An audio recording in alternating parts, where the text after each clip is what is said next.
ANC eNelson Mandela Bay wamkele umhlahlandlela ngokuphathelene nokugetyengwa kweqala lombutho uPeter Simple ngosuku olwandulela iChristmas kubanjwe amadoda amabini ngesi siganeko logama kusafunwa eyesithathu. uSimple ebeneminyaka engama-62 ebethandwa kakhulu kwilokishi yakhe eZwide kwaye ukugetyengwa kwakhe kothuse isixeko saseBhayi siphela. Waqala ukuba litshantliziyo esemncinci, wabanjwe iminyaka 16 ngezopolitiko. uZolani Moya usiphathele ingxelo.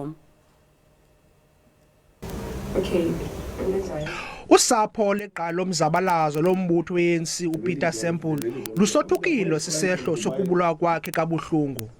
Sithetha nje amapolisa sebambe abarhanelwa ababini. Lo kaSimple ebezisebenzela kwigaraji yakhe ngexesha kufika amadoda amathathu embuza ngempahla ebiweyo. Kulapho ke apho waphulukana nobomi bakhe.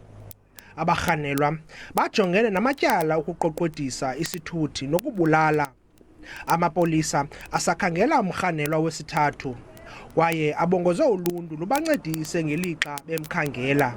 Ngelishwa ke ukuba nokuba kuthiwa abenzi bobubi bafunyenwe umntakwethu nakazokubuya.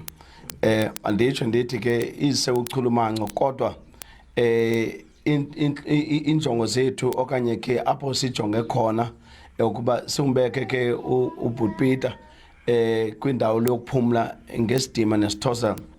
Lo kaSimple udlale indima enkulu kumzabalazo wenkululeko kwaye wagcinwa kwintolongo yaseRobben Island namanye amagqala omzabalazo afana noKgalema Motlanthe, Tokyo Sexwale, Harry Gwala noMayiXhego.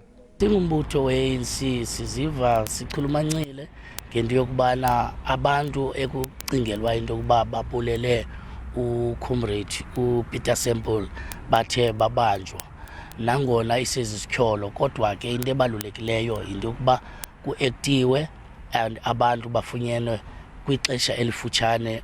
Uza kubekwa kwikhaya lakhe lokugqibela ngecawa. NdinguZolani Moya weentaba ze-SABC ndisezwide eBhayi.